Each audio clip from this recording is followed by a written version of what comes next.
ly hôn rồi. Ồ. Hay là anh đấy có lý do gì khác không? Chứ làm sao mà anh đấy lại đối xử với chị Nhật như thế? Anh Hằng với chị Nhật ấy, anh ấy ly hôn rồi em ạ. Gì? Họ ly hôn rồi á? Ừ. Thì bây giờ anh biết anh nói với em còn thấy buồn thay anh chị đấy ấy.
19 nữa.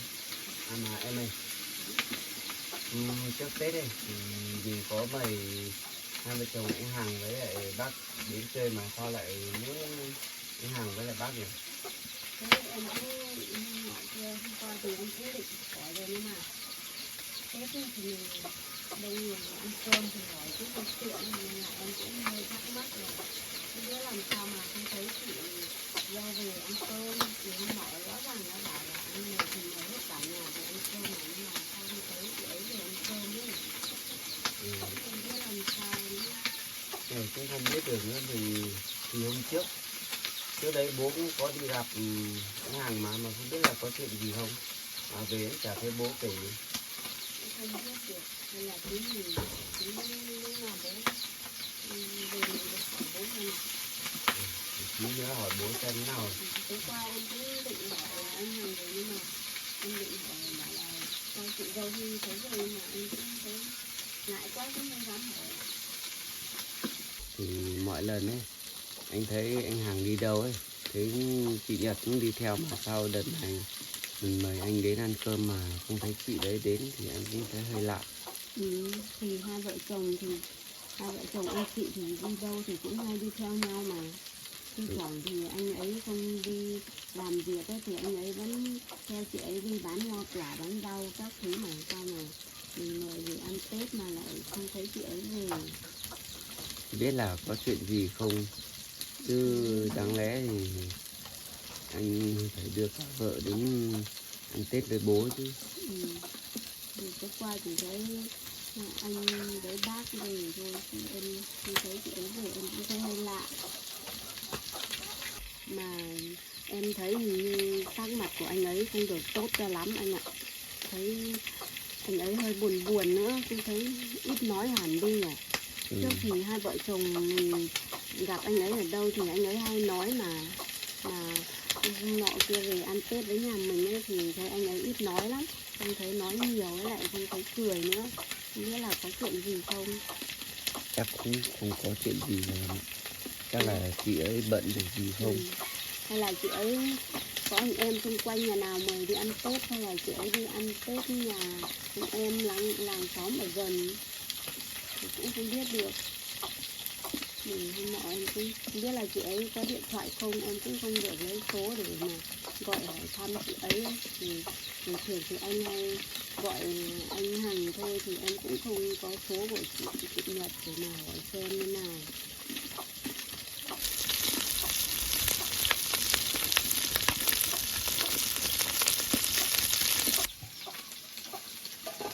Bây giờ tí anh đào sắp đến ngồi cơm ở trong nhà cái, hay là mình rang nóng lên, hay là bảo bố rang sáng lên, là em thấy bố hình như đang nuôi gà ở ngoài kia đó. Mà anh thấy cái bánh này mềm mà em. Để mà anh mà sợ bố không thích ăn, cứ rang cơm nóng lên tí bố thích ăn cơm thì ăn bánh thì ăn thôi. Đúng rồi. Để tí nữa anh đi lấy cơm rồi để em rang. Cái bánh này để đấy xong em ăn thì ăn. Anh thấy mềm này ăn ngon lắm. Qua anh cũng ăn được có quả này. Ăn được 2 cái này. Biết bố có ăn được không? Bố như ăn 1 cái thôi.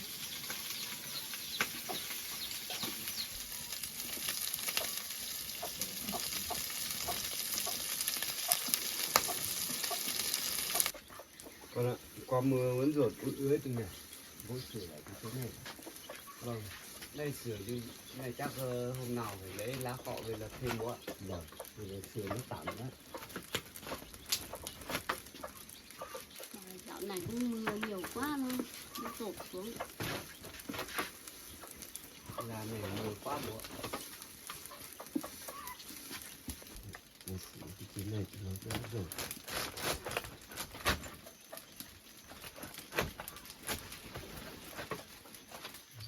Này.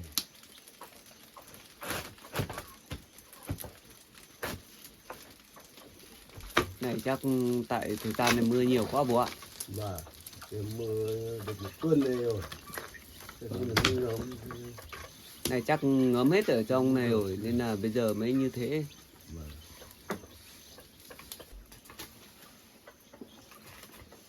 Chắc đường đấy bố ạ. Vâng, thăm được. Mai xem nó còn được hay không. Nếu mà rồi thì mai lại nào chắc phải đi đào thêm đá về để tập thêm. thêm một lượt đá thêm nữa.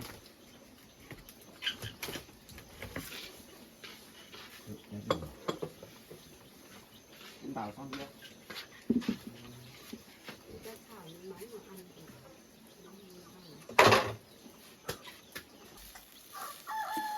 Bố đi rửa tay với ăn cơm đi. Vâng. Vợ con rang cơm mà thức ăn nóng thế hết rồi. Như vậy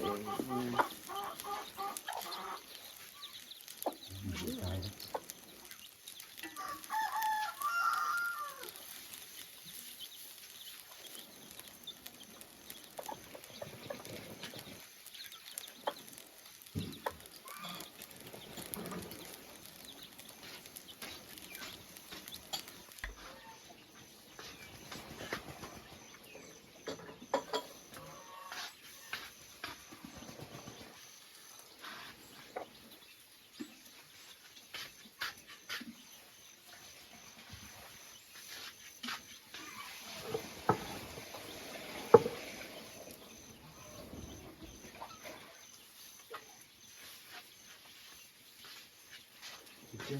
đồ đấy. Lấy đi để anh đi. Cơm này rang lên nó dẻo ngon như kiểu cơm nếp ấy. Sáng nay nó nguội nhìn nó cứng là mình rang lên nó dẻo thì lại dính nhau hết. Ăn mì nữa, thơm nữa. Mình sẽ ăn được rồi. Rang cho nó vàng nó cũng cứng. Nó mềm nó ăn được. Xới vào bát mình ăn.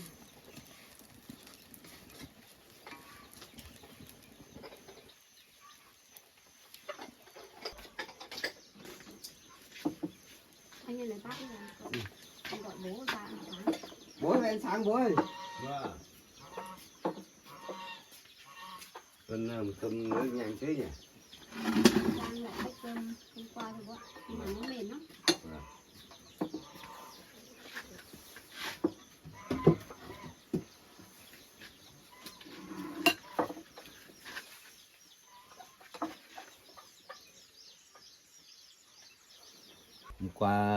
Hôm qua các bạn nó đến chơi công nhận Tết này vui thật đấy, vui quá đấy. Các bạn nó cũng mời đến chơi. Đông công nhận Tết năm nay nó vui. Tết này có mấy bạn nó lại chưa đến được, nghĩa là Tết này các bạn cũng bảo nó bận không chuẩn bị sắp xếp ăn Tết đấy. Nó cũng không đến được. Hẹn để lúc khác thôi. Thì Tết này thì ai cũng làm cơm xong là cũng mời các bạn đến chơi nên là chắc cũng bận rồi bố ạ. Và Mấy nữa nếu mà sang Tết thì xem anh em nào của bạn của bố ấy và rảnh thì bảo lên chơi với bố cháu cũng được mà. và Thì Tết này ai cũng vậy thôi bố. và Ai cũng lo cho gia đình hoặc là sắp xếp công việc gia đình để ăn Tết nữa nên là cũng bận nhiều việc lắm. đi ăn sáng đi con. Bố ăn.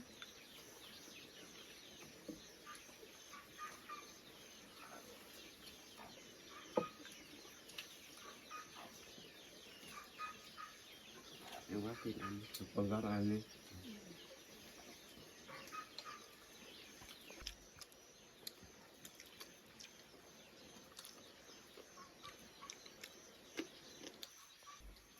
À mà bố ơi, Và con có chuyện muốn hỏi bố ơi.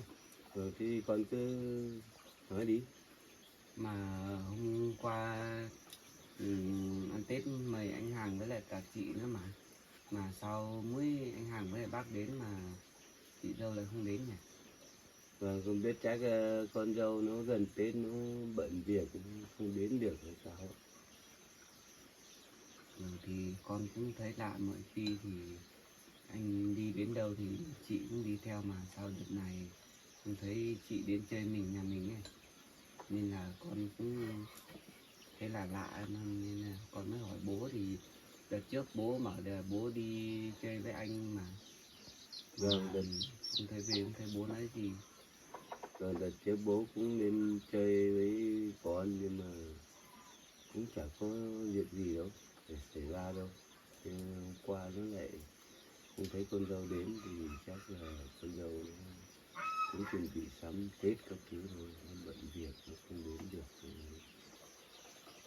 Thế con ạ, chắc là con dâu chả có chuyện gì đâu, mà chắc nó bận sắp xếp việc Tết thì nó không về được thôi. Chắc là con dâu thì nó bố lên đấy thì không thấy có chuyện gì đâu. Vâng, nếu thế thì chắc chị ấy bận rồi. Là thôi bố ăn cơm đi. Vâng, thì con cứ đừng lo lắng nhiều nữa.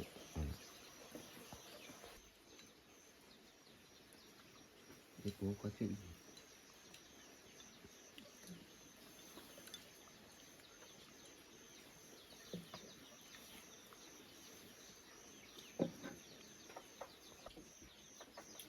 Mà con không có chuyện gì thật chứ bố? Vâng, không có chuyện gì đâu con ạ. Qua con thấy anh đến mà con thấy anh đấy cứ buồn buồn thế nào ấy. Không Vâng, biết là có chuyện gì không? chắc là không có chuyện gì, không sao đâu. Con ạ, con đừng nghĩ nhiều nữa. Nghĩ nhiều nó ảnh hưởng sức khỏe. Thì mọi khi thì con thấy anh chị đi đâu thì thân mật với nhau lắm, mà đợt này thấy xa lạ. Nhưng mà đợt này thì nó phải chuẩn bị Tết đây, ăn Tết đây. Chắc là con dâu nó cứ sắm bánh, sắm các thứ, là nó nhiều việc quá. Gói bánh các thứ cho để sắm Tết thì chắc cũng không đến được. Vậy các con cứ ăn đi. Các con không hỏi chuyện này nữa, không có chuyện gì đâu con ạ.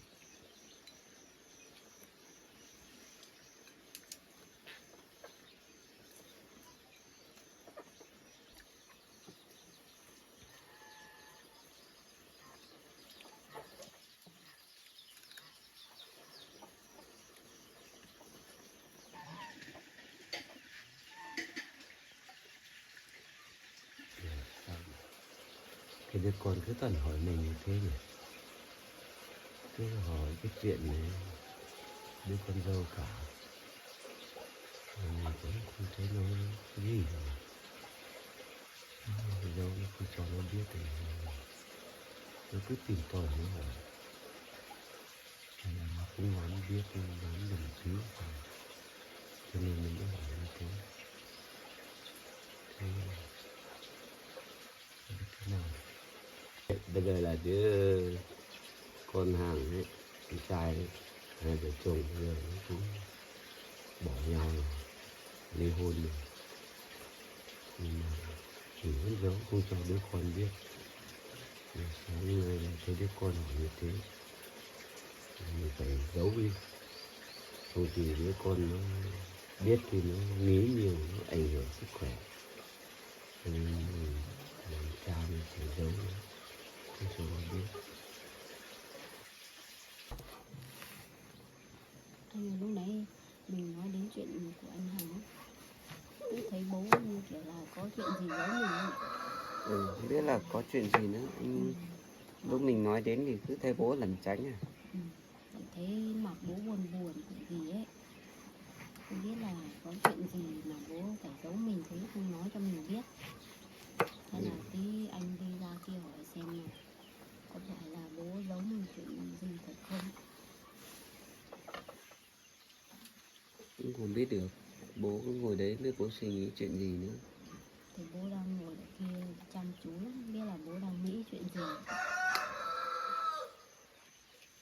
Thôi cứ đấy thì tí nữa anh đi hỏi bố xem thế nào. Mà thấy bố buồn buồn này chắc cũng có chuyện gì đấy mà. Chắc có chuyện đấy, em thấy sắc mặt bố nói chuyện bố không dám nhìn thẳng về mình ấy, thằng bố cứ lẩn tránh kiểu gì ấy, không như mọi ngày. Bố không biết là có chuyện gì không. Từ lúc nãy ăn cơm xong đến giờ bố ra đấy bố cứ ngồi đấy thôi. Em thấy bố ngồi đấy từ nãy rồi, nhưng mà em không dám hỏi. Chắc có chuyện gì, bố đang phải suy nghĩ chuyện gì đấy. Mà bố sao nhìn có vẻ buồn em này. Ừ.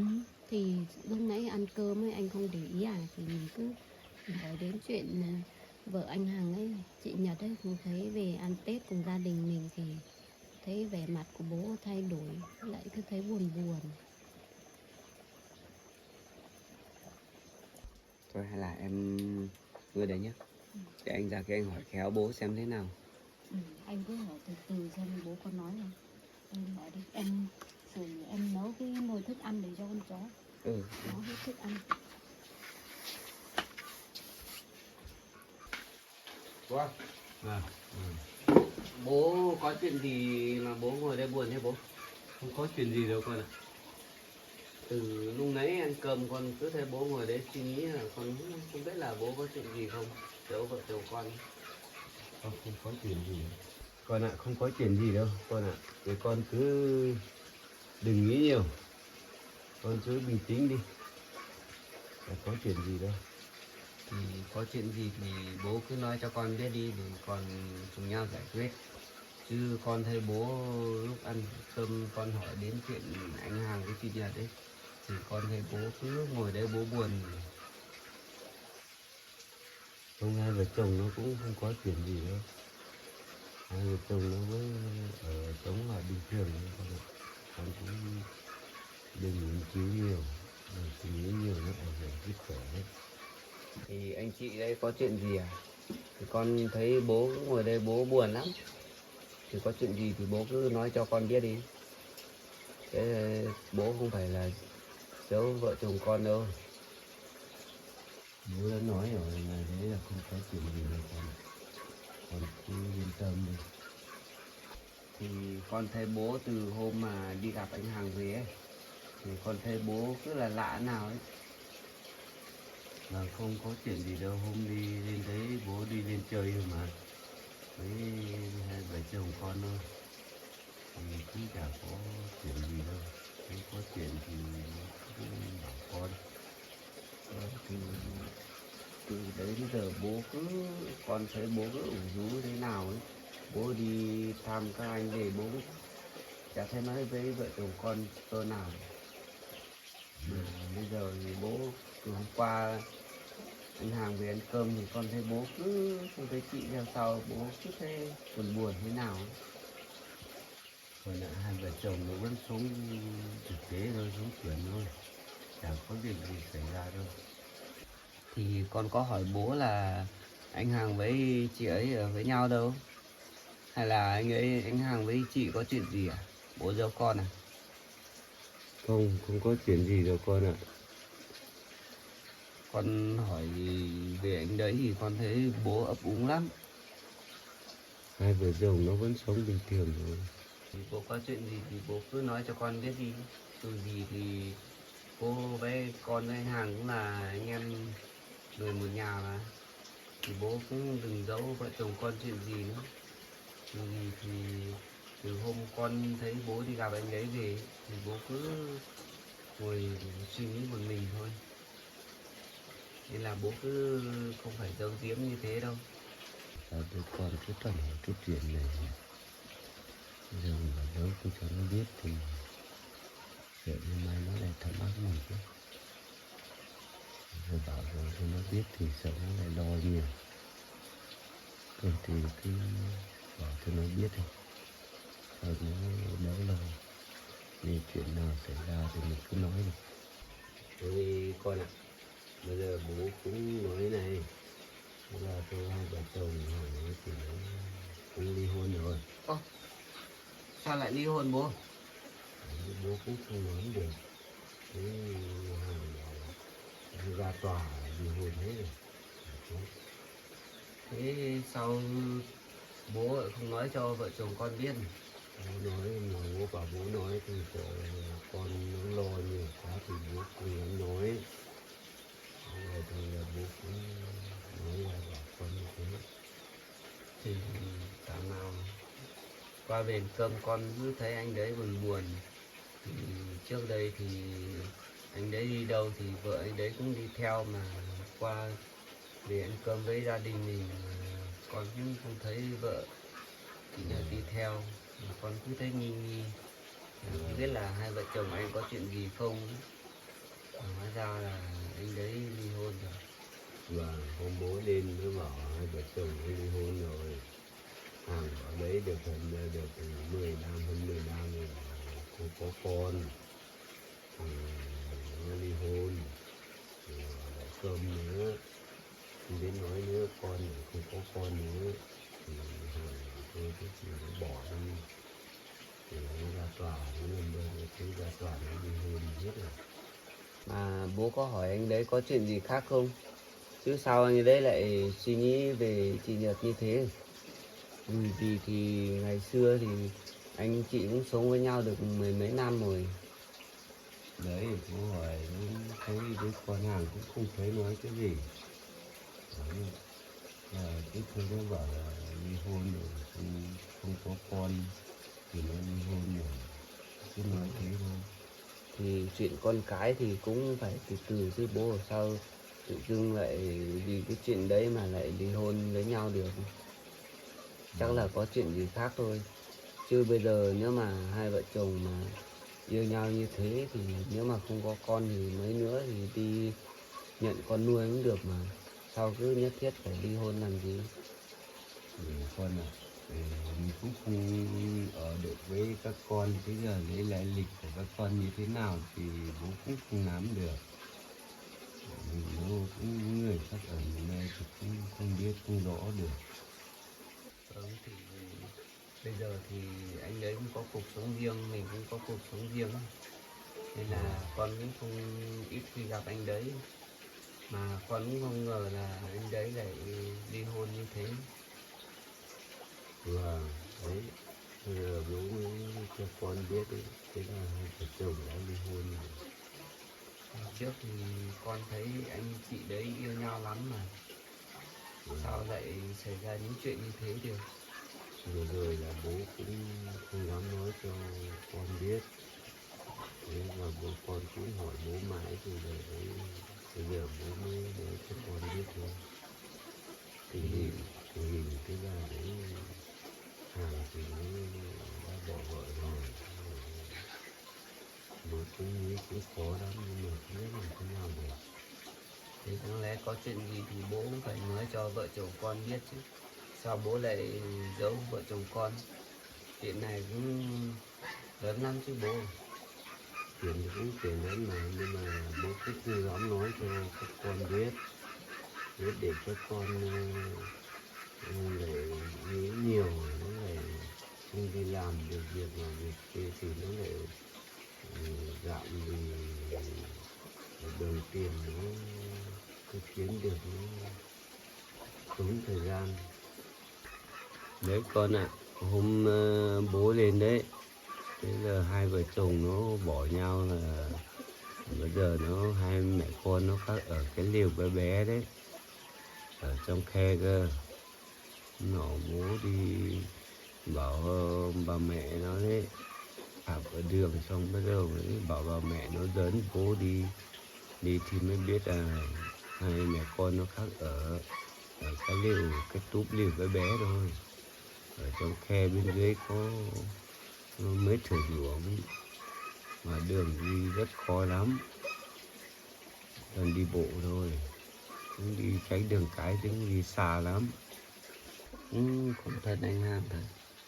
Hay là anh đấy có lý do gì khác không? Chứ làm sao mà anh đấy lại đối xử với chị Nhật như thế? Thế cái chuyện đấy thì bố cũng không nắm được. Hôm bố lên thì bố thấy khi bà mẹ của Hằng đưa lên thì cũng biết là như thế thôi, và cũng nắm được như thế thôi. Vâng, nếu mà như thế thì chắc anh đấy cũng có lý do riêng rồi, nên là anh đấy cũng không nói cho bố biết rồi đó. Và cha nó cũng có lý do riêng nhưng mà nó còn không dám nói cho bố biết đâu, nó còn giấu bố. Nó gặp bà mẹ nó đi lang thang qua đường kia xong bắt đầu mới gặp bố mới hỏi là vợ dẫn, bảo con giấu không cho đi, không dẫn đi, thì sao hỏi mãi nó mới dẫn đường đi thì mới gặp nó, tình trạng nó như thế này thì bố cũng thấy buồn đấy mà không biết làm thế nào được. Thế giờ mỗi anh hàng với bác ấy khác ở riêng là đúng không? Vâng, với hai mẹ con các ở đây. Thế chắc nhà trong trước anh ấy ở với chị kia thì chắc anh ấy để cho chị được xong. Vâng, tôi thấy con hàng bảo cái nhà chồng thì để cho hai mẹ con dâu ở đó. Anh ấy cái gì thế mới được rồi.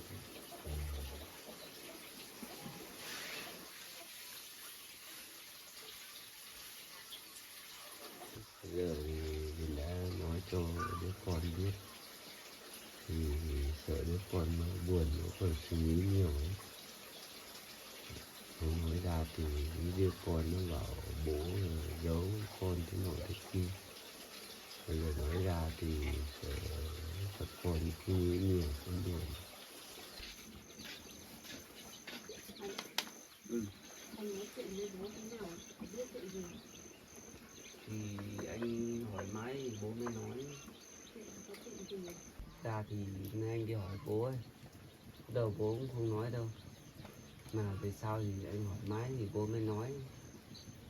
Ra thì anh hàng với chị Nhật ấy, anh ấy ly hôn rồi em ạ. Gì? Họ ly hôn rồi á? Ừ, Sao lại như thế được? anh cũng không biết được nữa. Thì nếu hỏi bố, bố chỉ bảo là anh đấy chê chị không sinh được con, hoặc là chê chị không nói được chuyện nên mới ly hôn. Nhưng mà anh nghĩ thì chắc không phải như thế đâu. Nhưng mà nhìn anh Hằng làm gì mà phải người như thế? Thì trước đây thì hai vợ chồng anh chị đấy yêu thương nhau lắm mà sao lại tự dưng lại ly hôn được? Hay là có lý do nào khác nên là anh ấy mới làm như thế không? Vậy thì anh mới hỏi bố bảo chắc có lý do gì khác không, nhưng mà cũng không thấy bố nói. Bố chỉ bảo là bố cũng không biết thôi, nên là anh cũng không biết nữa. Nào hôm nọ mình ăn Tết mới không thấy chị ấy về chơi. Thường thường thì hai anh chị ấy đi đâu cũng đi cùng nhau mà. Sao lại mọi chuyện lại xảy ra như thế này nhỉ? Nghĩ thấy buồn thật đấy. Hai anh chị đấy yêu thương nhau như thế mà tự nhiên lại ly hôn. Thì anh thằng nào lúc ăn cơm mình mới nhắc đến anh chị mà bố mới thấy buồn buồn. Bố cũng giấu mình mà bố cũng không chịu nói. Thì bây giờ anh biết anh nói với em còn thấy buồn thay anh chị đấy ấy. Thì em thấy anh chị đấy yêu thương nhau lắm ấy. Tại sao lại như thế chứ? Em nghĩ là chắc anh Hằng có lý do gì, có nỗi khổ gì anh ấy không nói ra thôi.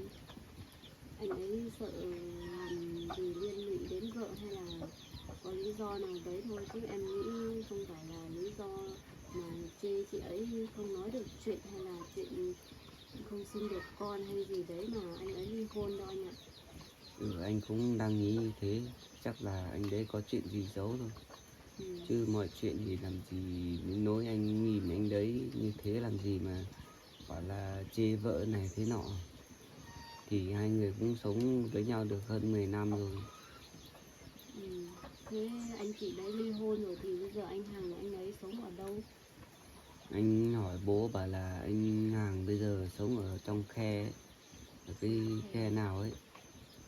Tôi bảo là với bác hai người khác ở chung ở đấy thôi. Còn nhà trên đấy thì chắc chị Nhật ở đấy rồi. Thế hôm nào anh phải đi thăm, đi hỏi thăm anh ấy xem như nào. Khuyên anh ấy quay lại với vợ đi. Thì hôm nào anh đi hỏi anh đấy xem. Anh tính đi gặp anh đấy, nhưng mà anh hỏi chuyện đấy thì không biết là có nên không. Dù gì chuyện đấy thì cũng là chuyện riêng của anh đấy thôi. Giờ mình đi hỏi nếu như anh đấy lại giận mình thì sao? Này cũng khó nghĩ lắm.